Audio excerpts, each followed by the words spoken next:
Hi, everybody. I'm going to wait to add Amy, see when she makes the request. Hi, guys. Thank you for joining.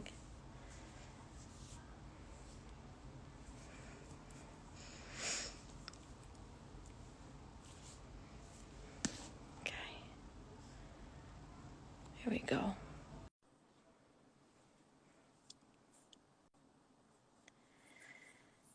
Hi, everyone. Amy. How are you? Hello. Shavua Tov. Shavua Tov. You hear me clearly, everyone? Yeah. Yeah. How about me? Yes, I hear you. Awesome. Okay. Here we are. We finally did it, right? I know. It only took us like 6 months. It's a All right. pack. It's all good. It's all Yeah. good.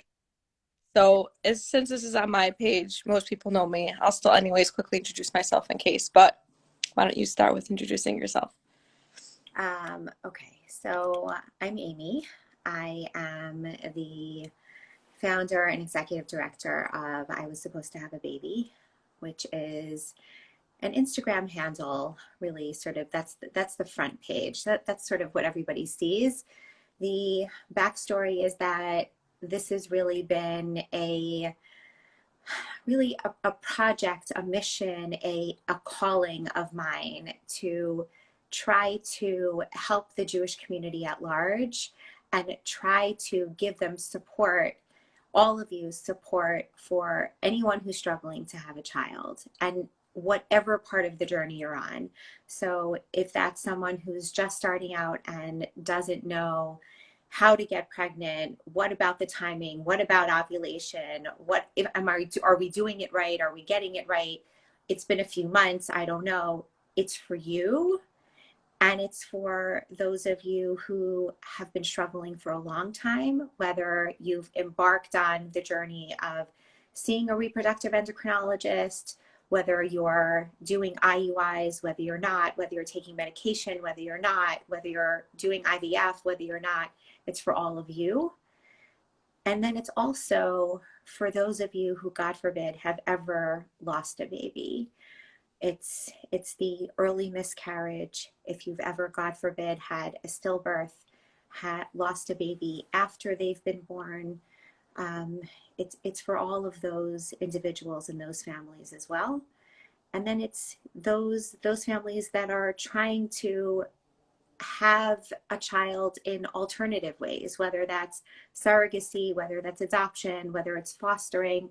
It's really, this is a space that I've hoped has brought together as many different kinds of ways to have a family as possible and given support to the Jewish community at large. And I'm grateful to be able to do this work. Thank you. I think what you do is amazing.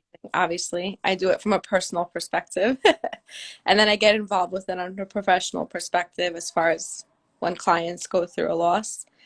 But yeah, I'm so happy that your page exists. And I'm just going to say this in case any followers from your end came here. Hi, I'm Bracha at Balaboostas, and I'm a women's health advocate and specialist. I'm a bridal educator, a birth coach, and a sex coach. And I personally had a second trimester loss, and that's what we're here to talk about today. So Bracha, you and I talked about this a lot, and you've had a second trimester loss. I unfortunately had a number of second trimester losses, including a couple of first trimester losses as well. People on my page know my story and know that it exists, but I haven't talked about it in a deep personal way. You have, though. You on your page, you beautifully with your husband came on here and were so vulnerable and so I like you just I'm laughing only because like I also think like, oh my gosh, they're okay just like posting all the like private parts about themselves online. It's like, no. Like obviously we're okay with it in the end because we did it. But at the same time, it is highly personal, and we do it because of the benefit, not because we're like, let's tell everybody about one of the most painful things that we've ever been through, you know? Okay, so why? Tell me why. Tell me why. I mean, people know, but I want to make sure. Like, why did you do it then? And now why are we doing this again now?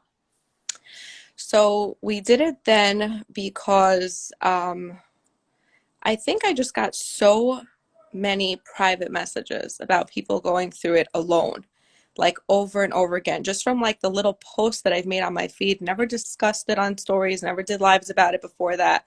Just from the little posts that I did about like, hey, I've been through this, and got like literally thousands of messages over time. I was just like, there was like a common theme, like this is one of the most lonely experiences ever.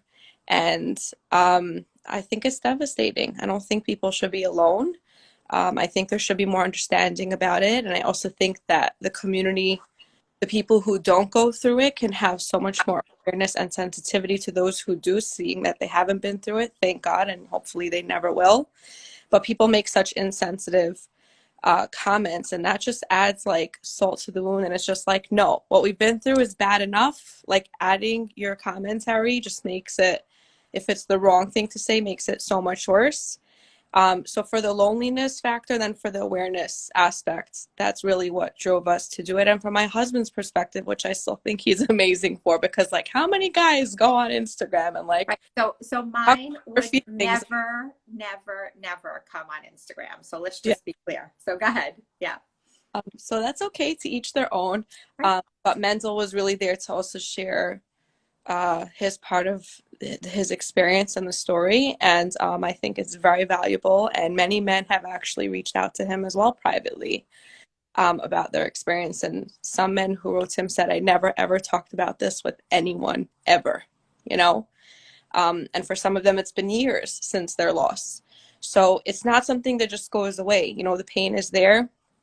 It always will have, like, had happened, and so addressing it, and everyone has to grieve in their own way, and that's okay, but addressing it, I think for the people who can, like you and me, should, because there's going to be all the people who can't, and then they'll really think that they're completely alone, and they're really not. It's so common, unfortunately. And as the stages go on, it gets more rare. So those people feel even more isolated when they're like part of the smaller percentage of, whatever it is that they went through. For example, like first trimester losses are obviously a lot more common statistically than stillbirths. So just every stage of it is just adds another level of pain, another level of taboo, another level of, then the insensitivity also multiplies. Like first trimester, like people don't know, so maybe they don't comment. Right. When someone's walking around 9 months pregnant and then she doesn't have a baby, and people are like, oh, how are you feeling? Mazel tov. And it's like, No, no. Right. exactly. So, Right. I think I want to pick up on something that you just said in terms of the you feeling like you're a public figure, and therefore feeling like because you were okay, like you were sitting with a space where you were okay in your grief, and so many people were asking you these questions, and you felt like for education purposes, for awareness purposes, for advocacy purposes, that you wanted to do this, like that you wanted to speak out before and also now. yeah, But I also like, and all of those things are incredible. The fact that you are putting yourself in such a vulnerable situation, and of course, obviously, there are pieces that stay private, and they should stay private. But I want to pick up on a post that I made yesterday before Shabbos, which was that like there are so many, like, we do this work and you and I can talk about this. We can talk about the deep pain in our personal lives, but there are so many people who can't, and they won't ever get to that space. And but seeing the two of us, or seeing other people being public about their deep pain really, really helps them. So I want to sort of like, I wanted to just tease out a little bit the fact that like there are so many of you out there. You can't hear me?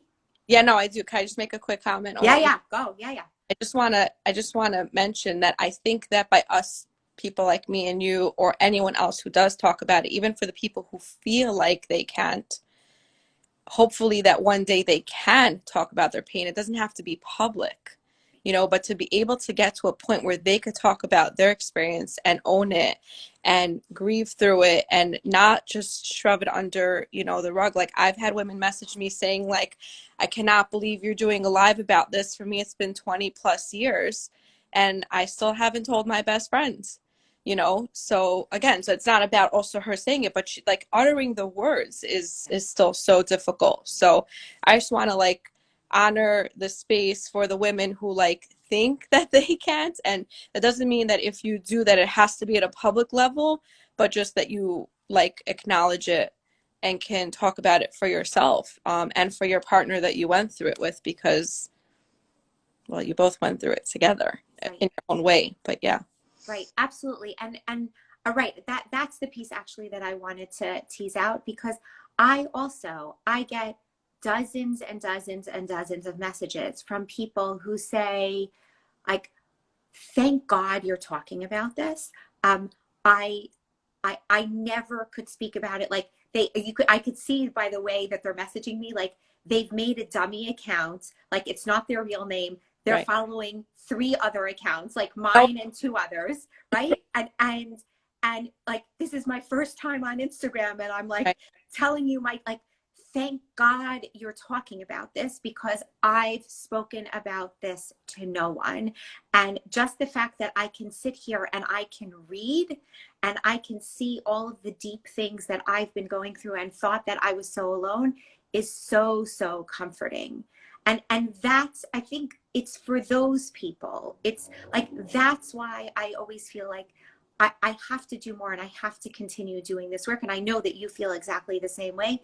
It's Yeah. for exactly those people. It's for the ones who are not on social media, who are Right. not talking to their best friends, who are Right. not telling their family members, who are barely speaking about it with their husbands, who are trying to move on with their lives and hope and just pray that this deep pain somehow goes away. It's for all of you. That's why we do this. Yeah. That's why we do this. Yeah. I think that I've been thinking about that piece a lot. Like this woman is saying, we need to talk about it. It helps women grieve and it helps them get through the pain when we feel so alone. Yes, yes, it does. And I think that you and I decided to do this again. First, when we first started talking about this, it was, let's try to do it around the time that it was the yard site of your baby's death. And Yeah. you felt like This was that. back in August, just so everyone knows. We were talking then about doing it and wasn't happening. Right. It wasn't happening for a lot of reasons. Mine also schedule, like it just schedule wise, and Right. also I think you weren't ready. Like you weren't at a place where you were ready to do this again. Right. And then we said, okay, well maybe October, because October is Infant Pregnancy Loss Awareness Month, and maybe then we should talk about it. So I mean, look, tell people where you are, and I'll tell people where I am and where I was along my journeys. Tell people where you are. How are you, Bracha? I guess that's the question. How are you? Wow, that's a loaded question. I know. I'm sorry. I You said told you. ask me hard questions. I told you it was going to be hard. I told you. Um, it's really hard to answer how am I, in terms of this. Like, I don't know if you saw the stories last week, but like people still ask like, "Hey, are you pregnant?" Um, what do you want me to say? Like if I was announcing a birth, you would know. Otherwise, don't ask. It's, I mean, it's hard to believe that this much time has passed already. It's been 3 years, and sometimes it feels like it was yesterday, and other times it feels like, I mean, all these other babies that were like well, my friends who are expecting then, like they have almost, 3-year-olds now. Um, so I don't know. No, it's interesting because I hated when people asked me that question, and I wasn't trying to torture you, obviously, but I kind of felt like You're asking the like how I am in the grief now. right, like And how am I? The answer is every day it could change, every minute it could change, every hour it could change. Like I could be fine when I wake up in the morning and then I see something that reminds me and it all comes rushing back. right, Or I run into somebody on the street and I remember that they were pregnant the same time that I was pregnant with one of my babies, and it all comes rushing back. So I always feel like the question of how are you is just like, it's such a stupid question. It's like, what like, okay, I could tell you how I am in this second at like 9 whatever time it is. I don't have a clock on me right now, but 7. like, yeah, exactly. But ask me like, ask me like in the deep, in the deep like depths of my pain, how am I? I'm terrible. Ask me when I'm smiling and I'm picking my kid up, from school, I'm fine. Like Right. you pull yourself together for the times that you're fine. I think there's a lot more gratitude for people who have been through loss but have children already, than for the people who don't, because the reality is the pain can hit, but we also have kids that keep us busy and that we end up focusing on the children that we do have that are alive here with us. So I'm very grateful for that, because like hearing from the other women who have shared with me their stories about it being their first pregnancy or having a late term miscarriage or a stillbirth and coming home to no children to be busy with and distracted with, I think is another level of difficult. Um, so really how we are, I mean, how I am, my husband's not here, so I can't speak on his behalf, but like you said, it definitely changes. Depends on the time of year, memories, anniversaries. When people message me, sometimes it's a trigger, sometimes it's not. It's like, wow, I'm so happy that the source for this person, or that my message could comfort them, or the resource that I could give them will be like so impactful in how they manage their loss. So it really, like you said, it can vary for sure. You know, you and I, like, we both have like our day jobs, like not my day job anymore, but some people may not know this, but My I'm, job was, and I think it's very, yeah, go for yeah, it. yeah. I mean, I'm a pediatrician by training, and you're a doula. And Yeah. when I look, let me just lay this out very quickly. The difference between you and I right now is the fact that I'm finished with my fertility years. We in my journey, I'll just very quickly, for the people who don't know, um, thank God, Kanainahara, we have 5 children.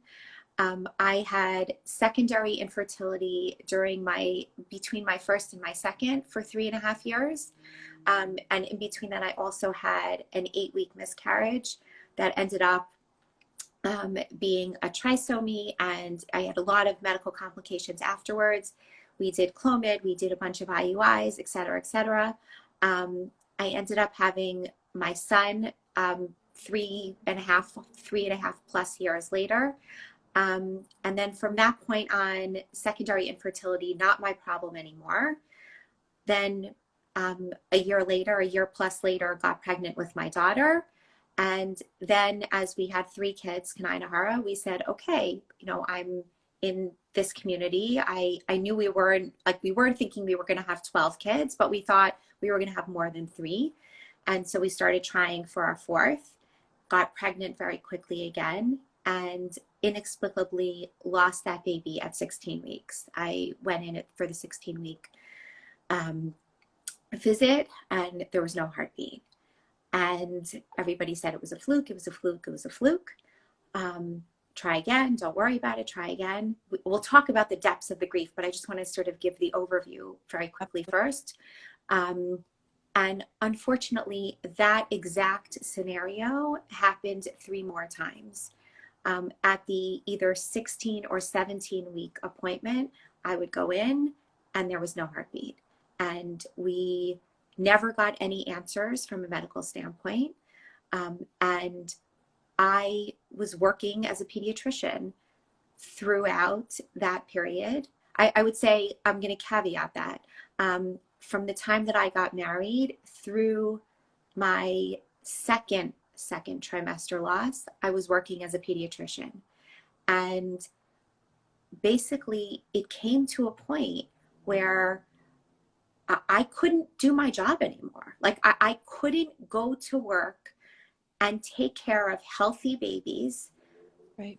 Even though I had 3 kids at home, I couldn't take care of healthy babies anymore when I was struggling to carry a baby of my own. And I'll just say that all of the babies, unfortunately, that I lost, they were all healthy genetically. My body just inexplicably rejected them.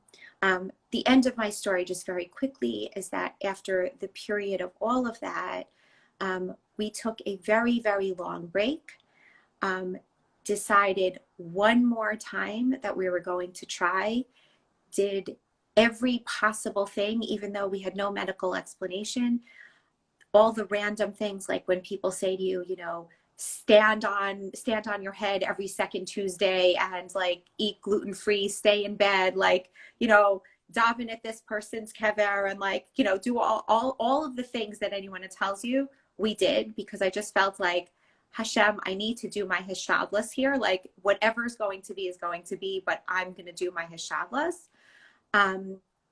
And Baruch Hashem, we have healthy twins. Again, inexplicably got pregnant with 2. I was already a little bit older. I dropped 2 eggs.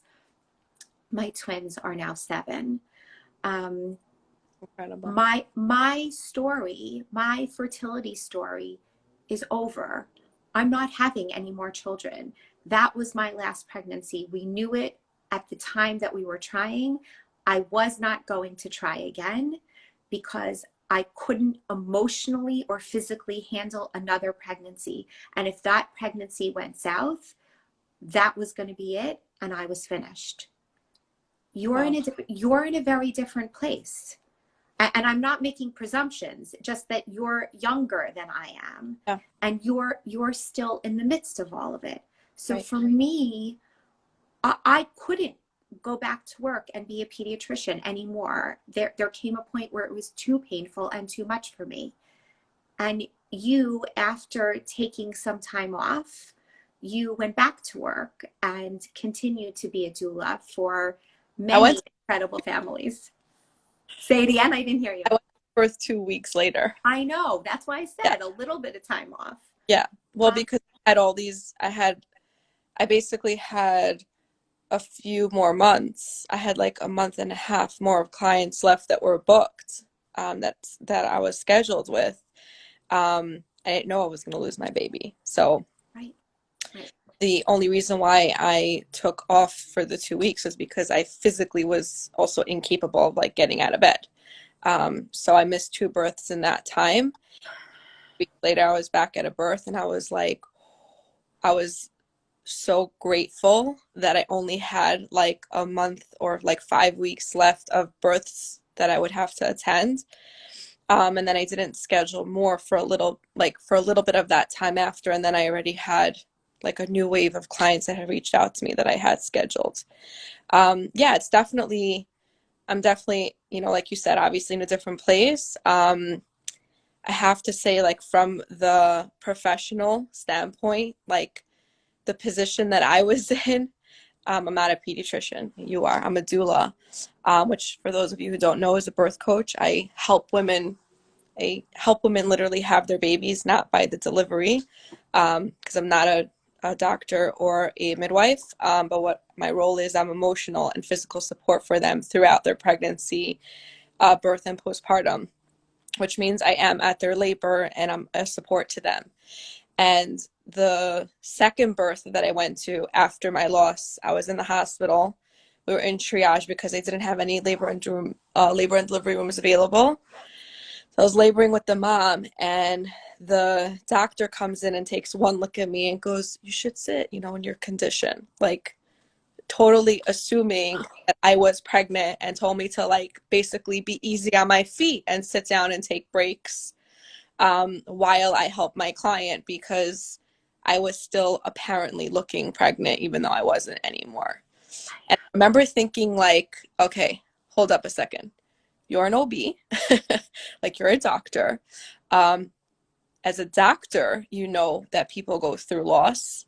And it just shouldn't have been assumed. And even if it was in her mind, which is understandable, if I still look pregnant, don't say it. So it really goes from, like, the top, like, it goes from the doctors down to the average person who you'll see on the street, being like, "Oh, Bishat Tova, when do you do?" Um, a lot of times people are not due, or that their baby is still inside of them and they look pregnant, but they're scheduled, D&E or birth is 3 days from now because they had just found out and there's no appointments available yet. And through the pandemic, by the way, that has also been an issue. Some people had to wait almost 2 weeks to have their DNC because there was backlog. Um, and, they're being more sanitary in between, and they're not allowing as many patients to be in, one space at a time. And it's just really rough. It's there's a meme that says it's this like great graphic that has a picture of a woman in at different stages of pregnancy. Like, you see her stomach getting bigger and bigger and bigger and bigger, and then at the bottom of it there's a picture of the woman, like, sort of laying down and the baby's like crawling on top of her, and it says, like, on the bottom, right, like, when is it appropriate I to ask if the woman is pregnant, right? Right. I have it up for people who want to see. It's like, when is it okay to ask? Now, Yes. all through the Yes. pregnancy. Is like, as the baby's coming out of the birth canal. Maybe now is Right. okay. Exactly. Congratulations. Exactly. Yeah. It is okay. So Yeah. if there's one thing we can do with this live, we can tell all of you. I mean, you did it on Thursday when someone asked you if you were pregnant. Yeah. And you posted the 1,000 reasons of why you should never ask, but we'll say it again loud and clear, just in case the people in the back didn't hear. Never, never, never, never, never ask, "Are you pregnant?" Right. There is never a time when Right. that's appropriate. Right. Never. I actually want to say that, for me, it was like my emotions obviously came up that were just a million and one, of why, like, don't ask me right now. And it was like, it was the day of all days, it was pregnancy loss day. But on top of that, I put a sticker box asking people to share their personal reason why they feel women shouldn't ask them.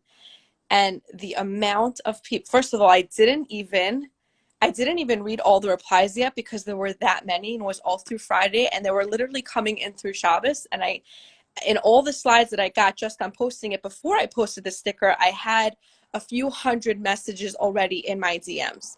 But in the replies, once I put the sticker there, the amount of women that wrote, "Because you asked me when I lost my baby," or "You asked me when I knew my baby was going to die and not live after birth," or that it was highly complicated, or that I might, have to have a chemical, a medical abortion.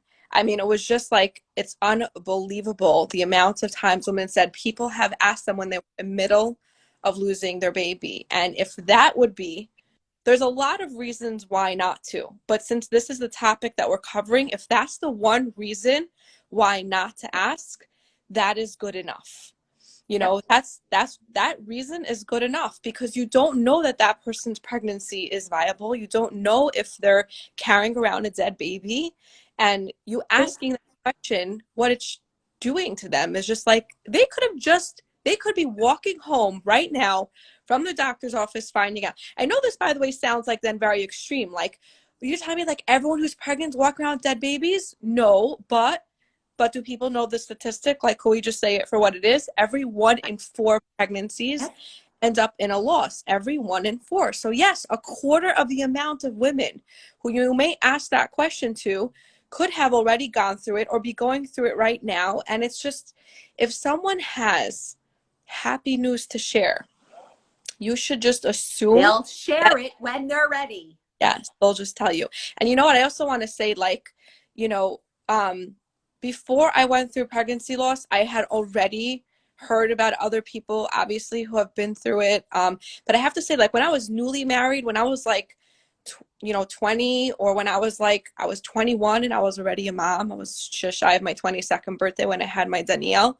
And I remember thinking that, like, I had heard of someone's experience who has been through loss, and I remember thinking, like, well, I don't really know anything about that. I remember thinking that, and then on top of that, it's like, okay, so, like, I could fast forward to now and be like, now I do. But if I was back then and I was like 22 and I had seen my friend on the street and she was pregnant, I probably totally would have asked her. So it's not like when people ask, I just want to make it clear for the people to understand. Like, when someone asks me now, I'm not thinking that that person's like a monster or they're terrible women, terrible people. Right. Like, no, I know you're a woman and I know that you're probably asking because you care. Sometimes you don't care. Sometimes there are people who are just nosy, and it's just like, Right. good intentions are not good intentions. Most people, let's just say that most humans are good and most people have good intentions. Coming So from a usually good place. Correct. place. Oh, I'm so happy for you. It's nice news, whatever. But you don't know that, right? And since you don't know that, it's one of those things that you just shouldn't, because it's so loaded and there's so much pain attached to that question. If the answer isn't happy, that it's just so inappropriate to go there just from this angle alone. And again, there are so many more. Like, I Correct. there So we're many not more. And the one, all of right, them because they're all topics in and of itself. correct. I The want to one focus on topic, loss and the yes. infertility angle. Like, do you know how many women who are like going through infertility, like they're taking drugs that make them look like they're pregnant and they're not? Like, they're Right. taking medication that make them look pregnant because they're desperate to have a baby that they don't yet have. And you're asking them, are you expecting, while they're like waking up at 5 o'clock in the morning every day for the last 6 months and shooting themselves up with injections and shots, and like, really? Like, no, don't ask, just wait Yes. till they tell you. Wait till they tell you. Yes. And the other one that I also think is extremely important to talk about right now, just because we're talking about loss and potentially women carrying around dead babies, there are Yeah, also women who are carrying around babies that are not genetically viable, that have some physical deformity, have some other medical condition going on, and right, they're trying to make the gut-wrenching decision as to whether they want to terminate this baby with medical guidance, with rabbinic guidance, with right. whomever. And they are walking around on a daily basis And trying to make this decision, this horrible decision that they have to make, and they look pregnant. right, And so by you they are. talking to them, correct, they look pregnant because they are pregnant, Right, because they're carrying a baby, but the baby isn't healthy. right. And so when you ask that question, it's absolutely, absolutely gut wrenching. Yeah, So if they're just think about both of those scenarios, those three scenarios, God forbid, it's a baby that's already dead, a baby that's already not viable, or it's a baby with a medical condition, or it's a woman who is desperate to have a child, and her ovaries are so swollen from all of the medication that she's been taking when she's going through IUIs or IVF, that she looks pregnant, but she's not there yet. So just in those three scenarios, thinking of those, it should be enough to just dial it back. Just dial it back. And like, as the words are coming out, you're like, oh, are how you are having a great day? you? Are you going to Costco? Or if you're in Something, Costco, just say, right? what are you buying? Exactly. Yeah, Exactly. I actually got to a point, like, obviously once my awareness was that much sharper, and I had a good friend once ask me, like, she was expecting, and she's like, so you're not gonna say anything? Like, meaning, like, congratulate me on my announcement. And I still kept my face on her eyes instead of to her belly. And I said, I just want you to know that if you have happy news to share with me, please do. But I stopped assuming that someone who looks pregnant is, and I never ever comment. Um, and so I'm sorry if that offends you, but I'd rather offend my friend who's actually expecting and happy, and she'll understand my perspective when I explain. I'd rather offend her than hurt someone who is not pregnant, or who's losing their baby, by not congratulating them when they're obviously expecting, you know? And she respected that. Right. I want to go back to this question that someone asked here. She said, Sure. Bracha, what did you answer the doctor when she said that, when she said to you, please, why don't you sit down for someone in your condition? Because this woman is saying, because you usually have retorts where you put people in their You see place. my smile, and I'm like holding it. That's why I have a smile on my face, because it's like, oh, that woman, she knows me. She knows I would say something. Totally. I would, except in this scenario, I actually didn't, and I'll tell you why. I was there as a professional, and I was with my client who was having her baby. So it wasn't for me to bring up into that space like my energy, my hurt, my anger, especially about a dead baby when she was in the middle of having her live one. Um, it was very painful, I'm not gonna lie, like to hold back. I mean, it was painful that she asked. Yep. It was emotionally painful to have to hold back, because boy, would I have had a lot of stuff to say to her. But I didn't, because I was in my doula role, and I don't think it would have been emotionally fair to my client. I don't think it would have been professional of me, and I don't think that whatever shock factor I would have given her, I just would work in any other scenario. I just didn't think it belonged in the birthing room, so I chose not to.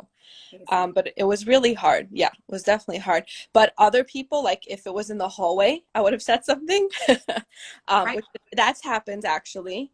And I've had people also tell me like, I actually did have a nurse. I think it was, I don't remember if it was the third or fourth birth. Just so everyone knows, I obviously looked pregnant for a while, because people just felt very free to comment on me. I was in ShopRite, and an old lady like was patting my belly. She's like, "So how many are you having?" And I'm like, Patting your belly? Oh my patting my gosh. belly. And like, what are you gonna say to an old lady? Like, just Yeah, move yeah, on. yeah. Don't touch me, but move on. But like a nurse who was in the hallway who had made some comment to me, I told her that that was really not okay to ask, and I actually lost my baby like less than a month ago.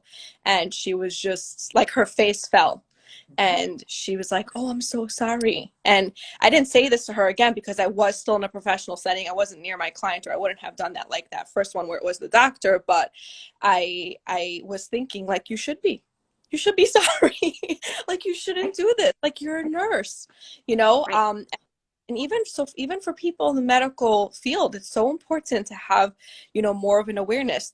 They're male OBGs and female OBYNs, and the nurses and midwives, like, they're either coming from the perspective of, oh, we're in the birthing room and there's someone over here always having a baby, because once in a while it happens to them that someone there doesn't. And the reason why, by the way, again, it's not so common or as common for them, is because most women do lose their babies at home. Like, the highest statistic is in the first trimester. So second trimester losses happening in the hospital, or third trimester losses happening in the hospital, or stillbirths, are just a lower statistic. So of course Right. they see their share, but you have to also realize they're on 12-hour shifts 3-4 times a week, every day, like every week, and they see like hundreds and then thousands of babies being born. So when they think of L&D, they still think of birthing babies, and that's a good thing, thank God. Like, as a doula, that is also what I associate with L&D. Yep.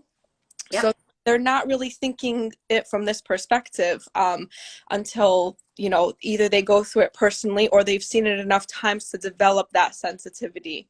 I actually want to share, a few months after, like within the year, I was at another hospital, and I was assisting my client, and I came out to the hall because I heard a lot of commotion outside and I knew something was going on. So I went to go get myself a cup of water and ice just to see like what is happening. Like, are we evacuating the building? I didn't hear a fire alarm. Like, there was noise that is unusual for LND. And it turns out that the nurses had gathered, they did a huddle around the nurses station to figure out how to manage care for a woman who had called in, who was on her way into the hospital with her baby that she had just found out was dead, and she was due, like she was 9 months and her baby had passed, and she was coming in with the ambulance from her ultrasound appointment where she had a random appointment. She had her usual like 9-month ultrasound checkup and had found out that her baby's heart stopped beating, and she was coming in to go through the stillbirth, and they had a whole huddle on how to manage it. And what they ended up doing was they put signs on every single door saying, keep this door closed, like in and out. They basically set it up so that when the woman comes in, all the nurses who had to manage their patients' care of their labor, they shouldn't keep the door open for even a second, like run in, run out, open, close the door, so that in that moment, whatever, any baby crying, like she should not hear it. It should just be radio silent. Beautiful. That Beautiful. was so sensitive, and it was just like, they really cared. They cared to make it as they can't make it not painful. It was painful, but they set it up so that they can make it as sensitively as possible, as opposed to some of the hospital like, well, that's just what you're here for. And I've had women tell me this, that they were like in the room and another nurse comes in to like grab a pair of gloves because her size ran out next door, and she's like, oh, congratulations. And they were like in the middle of their labor, their induced labor, to have their dead baby. And Right. it's And there's supposed to be in every hospital, yeah, there's some sort of symbol, whether it's a leaf or a butterfly or something like that. In every hospital system, there is some sort of symbol that they're supposed to put outside the door of any patient who is laboring or has had a loss, so that anyone who comes into the room, whether it's another nurse or the person who's delivering the food trays or the maintenance people, like they're supposed to know not to ask about the baby. But of course, sometimes that butterfly or leaf isn't big enough, or sometimes people don't see it, or sometimes or whatever.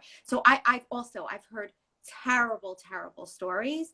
I mean, I remember when I was during one of my the procedures that I was having, one of the D&Es, when I was being checked in, I was like 16 weeks, and I always, like with all of my pregnancies, I always gain like 16, 17 pounds, like whatever week I am, that's the amount of weight I gain. So I was like looking very pregnant, and I had a scheduled appointment to come in, and like the nurse says to me, oh, how are you doing today? How's everything going? And I'm like, my husband, like literally, I think my husband would have strangled her if like, it's like, you would think that when you're in the medical setting and when you're getting, when you have these patients, like you would think that there should be this sensitivity, sort of this bubble around the patients, but there just isn't. There isn't. and that story reminded me of, I'll get a little bit more personal here for a second, that when I was actually going through it as well, and I was at the hospital for my D&E, the initial nurse that was assigned to us basically outright asked, like, what, like, referenced our abortion, even though I was having a D&E for, a dead baby. And she was giving us like underlying like attitude, which I got sick of after like a few sentences. So that's when I was like, professional, nothing. I'm not wearing my doula hat right now. I'm here for myself, and I'm going to advocate. Totally. And I'm like, Totally. we're not having an abortion, just so you know. Not that that would be an issue if someone has to, and I'm not even going there right now, but it's like, Correct. it's different. I'm like, our baby died. We really wanted our baby, and our baby unfortunately passed, and we're here for a D&E. And she she went as white as her scrubs. I'm telling you, she went totally, and she actually stepped out after a couple minutes. She was so uncomfortable, and someone else came in. She was wearing a cross. She was like visibly religious. And she's like, I'm so sorry. I heard you lost your baby, and I just want to tell you that I've been through this also, and it's so painful, and I'm here for you, and if you need anything. Like, it was just like so obvious how different, the sensitivity and care was. Like, she's the nurse, she didn't have to share her personal story. Right. But she did, because she saw how much pain we were in and how uncomfortable the whole situation was. And I was like writhing in pain in bed, like tossing and turning with like contractions and everything. And she's just sitting there, like sharing bits and pieces of her story, which I like, some people maybe that would upset them. For me personally, it didn't. If it did, I could have told her, like, okay, enough. Right. But it was nice to see the humanity, as opposed to only, the medical, as opposed to only the scrubs or the professional side of it. Like, she was like totally guard down and willing to be vulnerable. And it's like, we're all people, like, we're Right. all people. Like, Right. you're a woman and you had your experience, and I'm going through mine. And we could just be there for each other more, instead of ask Right. those triggering questions like, when Right. are you and Yeah, when are you having your next one? Like, exactly. you don't Exactly. 30-year-olds get asked that question in the religious and the frum community, and it's like, Yep. for all you know, they had a hysterectomy and they know they can never ever have children ever again, because they had a complication by their last birth. So it's just, again, just another reason to just not even go there, you Yes, know. and I want to say Hani Fingers from Yoletta Academy, she's saying, which is actually the point that I was going to make as well. From a medical standpoint, we use the word abortion. We use either medical abortion or spontaneous abortion to talk about different aspects, sometimes miscarriages or stillbirths. So there are, that's the medical term Right, regardless. And but what's crazy is that abortion is such a loaded term. right, And so from the medical community clearly needs to do something about this. There's been a lot of talk about this in the right, last number of years, because there's there's active abortion in terms of choosing to terminate your child for whatever the reason is. right, And then there's the medical termination because of a medical reason.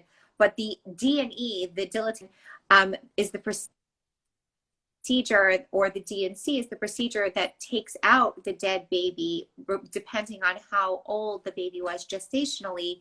And the term medical abortion is still used. And so right, that's when the confusion comes, and right. it's I just heartbreaking. knew that, but the way she Of said course. it, just so you know, like, it had like the stigma, like it was like she was talking Yeah. about it as if it was a choice. And that's where I was like, if you were using the medical terms around me because that's the medical jargon, like, I get it. I'm around hospitals enough to understand that. But it came with like the attitude of like, oh, so you're doing it, Right. that. And Exactly. it was like, Exactly.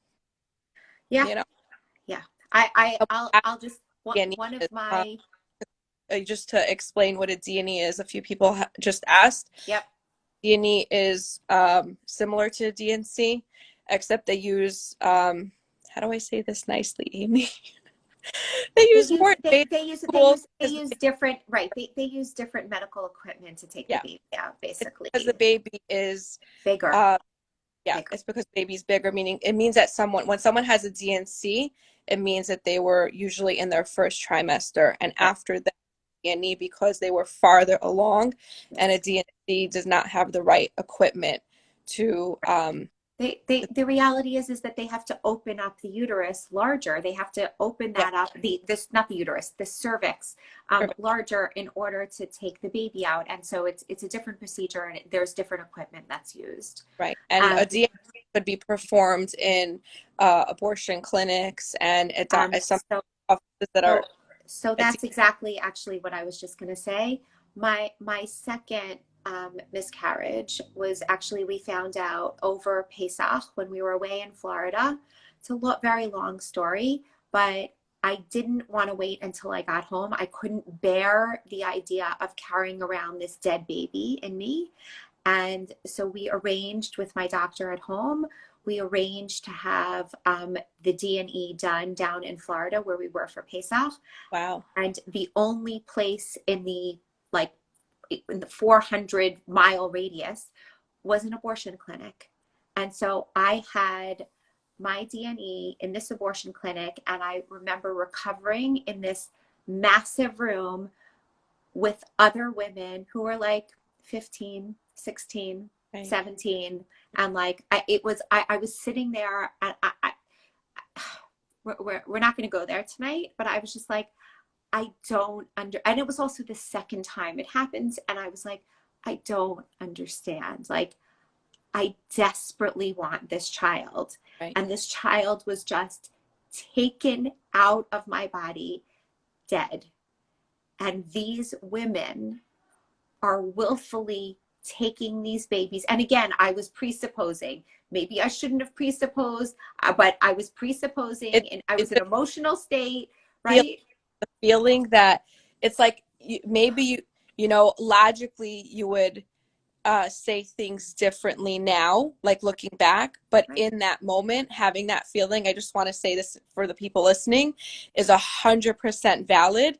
It's because it's not the feeling of like, how dare you do that? It's more like, you have the choice and I didn't. Like, I wanted this baby. How could you take yours? Like, it's just a thing that like emotionally cannot wrap our minds around because we're so desperate to have our baby that we're I have like shivers still, like still right now as I'm talking about it, I have shivers going up and down my arm because like I just remember sitting in that room thinking like, right.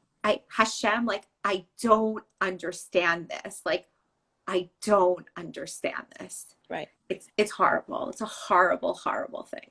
Yeah. So because my primary caregiver is a midwife, she obviously could not perform the D&E for me. Like I don't have an OB. I prefer a midwifery practice. And so I had to go through something similar as you, where I didn't end up going to abortion clinic. I was very close to that though. And I was doing all the research online. The night I found out about what my options were over the next few days, because it was a few day process. And I remember like searching the clinics, and in the morning I called 3 different abortion clinics, and my body was literally like revolting. Like I have no other way to describe it. I was sitting on my bed, sweating. I kid you not, like sweating and sobbing. I'm like, I cannot do this. Like, I cannot go to a clinic where I'm going to look around at the audience, at the crowd, at the patients sitting in the waiting room and think these things about them at this time. I just can't. And it turns out that I found a doctor basically who's an abortion specialist. So it's like so terrible. It's like, thank you, please take care of my uterus for me. It's like such a Yeah. messed up feeling, but it's like you have to do that to like know that like your uterus is going to be protected for like future babies that you're going to have. And at least it was a little bit more of a private care, but it really wasn't. Like the waiting room very much was like an abortion clinic, and there were women there waiting for their abortions, and there were D&Cs done on site. And because I was a second trimester loss, I had to do mine. I had to do the D&E at the hospital. But I remember having very similar feelings as you, and I've spoken to other women who feel that way. It's not like a thing that we have against, we're not going to go there politically, medically. We don't Correct. know Correct. anyone's real story and why they have to Correct. make that choice. Correct. Bottom line is, Correct. our anger in that moment comes from a place of like, I wish I had a choice. Right. Literally, we don't wish we could have the choice to, God forbid, get rid of our baby or not, but rather that, like, meaning someone who's listening who has who has to have a medical abortion, like someone who has a, I don't know, the pregnancy with the tumor or whatever. Correct. Any sort of genetic disorder that's not compatible with life, some Exactly. sort of So situation. no one wishes for that situation either, but it was Right. more like I don't have a choice. It just felt like a very glaring difference of what you have versus what I don't have, and it's just crippling. Yeah. I just wanna say that someone was asking whether there is there are medical facilities to improve the situation. Look, the reality of the situation, I can only speak to the New York area and specifically this country. There are certain doctors that perform this procedure. Not every OB performs the procedures for D&Cs and D&Es. And so then you have to find one of those physicians. And the truth is that you wouldn't, if your regular OB is just doing a few of these, you wouldn't really want that person to do it anyway. You would want to find it, as with any other medical situation, like if you had a heart problem, you're not going to your regular doctor, you're going to a cardiologist. So if you, in this situation also, you want someone who is a specialist in this area, who knows how to protect your uterus so you can have more children, if that's your goal. And so when you have to find those specific doctors, and all of the different fertility organizations, the Jewish fertility organizations, know which doctors and which hospitals have these centers and can get people in. It's obviously in these specific, when I was dealing with a very specific scenario where I was out of town, or if you're also in a different part of the country that doesn't have the kinds of facilities, like here, both you and I are in the New York area. In every part of the country, it's a little bit different, but the reality is defined, by the way. It was not, correct. it wasn't Correct. easy to find him. Correct. And I know, and I've spoken to people, for example, in certain states, and again, we're not dealing with this politically. I'm just talking about just the practicality of the way this is. In certain states, it's difficult. It's more difficult.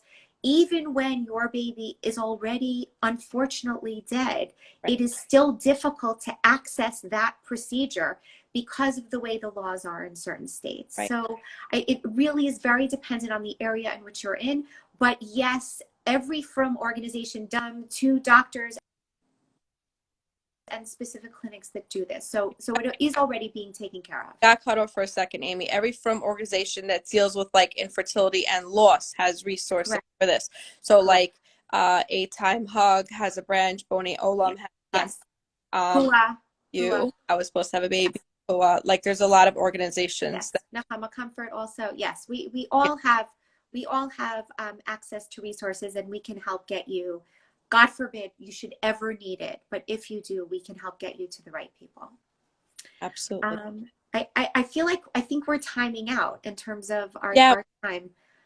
I mean, look, more to say. I know there's so okay, and another like gearing up for it is like so emotional. It's like, what's gonna come up? What are we gonna say? What are we gonna cover? We don't know. Like, you don't know how you'll feel. So the lead up is like, then once you're in, it's like, I could talk about this for another 10 hours, in the sense that there's so much more to share. And I hope for tonight that the takeaway, if there's, top takeaways is that, don't ask people if they're pregnant, be sensitive to those who have gone through losses. And, you could check in with them from time to time. Hey, how you doing? You don't go up to some random, or even a friend, be like, so how you doing in your grief? If they feel like sharing that with you, they will.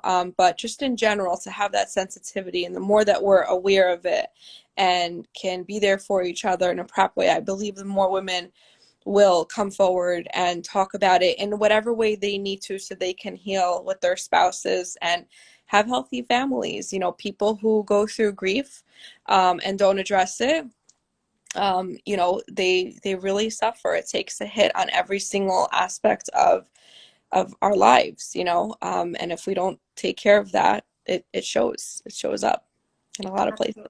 Absolutely. Look, I think, there's obviously there's so much more to discuss. We could discuss all of we talked a lot about the loss and the practicalities of it. I think we didn't really get to the grief as much as we thought we might. Look, that'll maybe happen in the next live in another 6 months. But the grief is real, and the grief can be really, really hard at times. And I think, just as when I asked you, how are you doing, which is a terrible question. I can't believe I even said it, but the reality. Yeah, no, I know, but still loaded. It's like, how am I feeling in terms of what, with where I'm holding in my fertility, my grief, with what someone asked me, go like, what cards do you want to unpack right now? Exactly. But I think really just being, all of you, just being true to what your feelings are and where you're holding in the process at that moment, and just and feeling the feelings. Like, this is hard. This is really, really hard stuff. And just be true to who you are, and don't push yourself to do something you're not comfortable with or not ready for at the time. And just really listen to where you're at. know, the loss, the pain and the grief from the loss is very real. And I think that's something that, from the sensitivity aspect, from someone who hasn't been through it, talking to someone who has, I think that's something that really can be addressed also, if we can, at another time on another level, because a lot of times people are like, oh, what do you like? I had a you know, a miscarriage too, and I don't understand like why you're grieving or why you even have pain. I was like totally fine after mine. There's just so many layers, you know. So I just think that the more awareness that we create, and you know, I'm so grateful for everyone who tunes in and for everyone listening. And the more awareness we create, just the better off we can be as, you know, a people. Um, Absolutely. Supporting each other and giving each other the love and the space and the comfort when they're suffering. That's really what it's all about. It's just to try to bring awareness to what you individually, what you're feeling, and how, and validate your feelings at the time that you're going through them, and all of the days and months and weeks ahead, weeks and days and weeks and months ahead, but also to everyone else, that everyone else, just give them love. Just give them love, and don't judge them for what they're going through. Just love them. Absolutely. Thank you so much, Amy. Thank you. Thank By the way, you. people submitted questions and I didn't even open them. Um, All right, next time.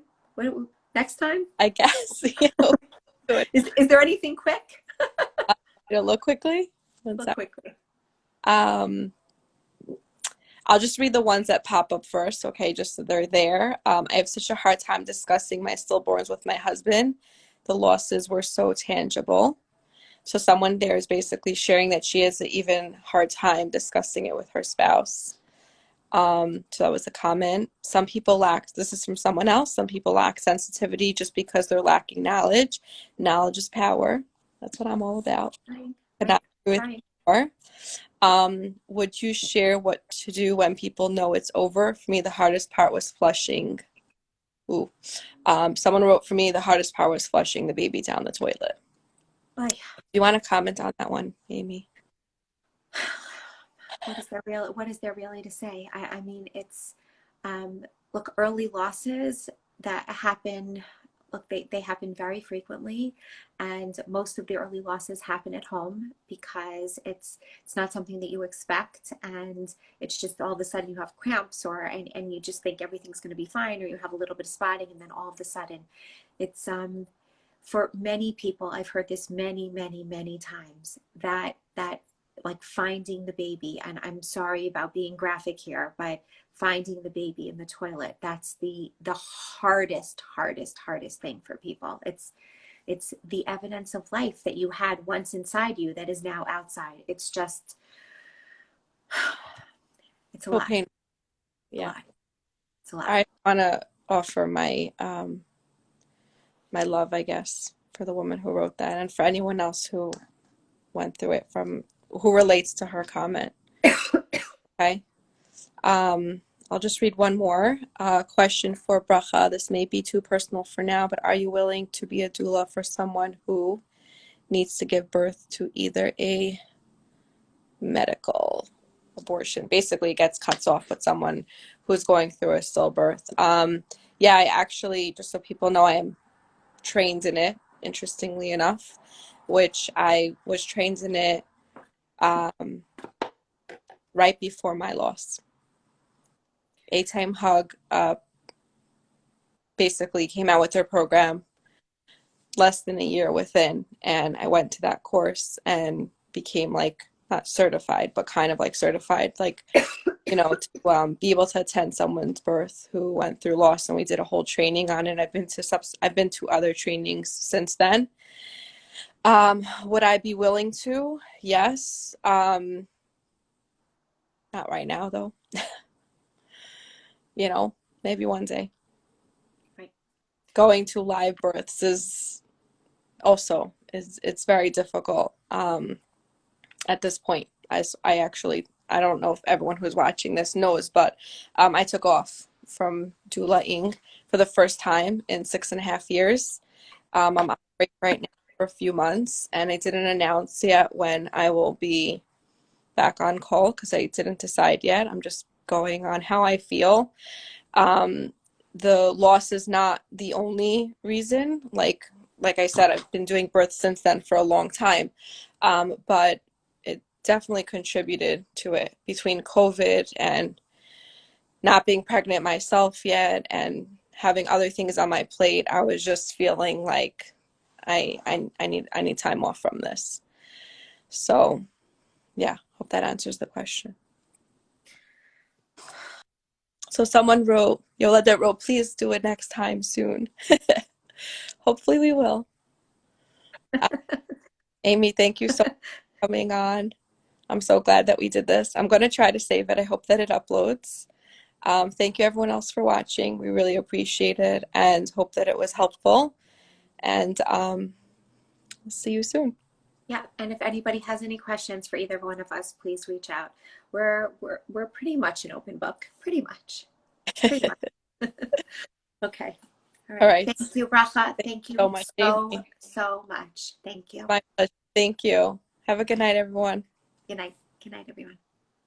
Bye.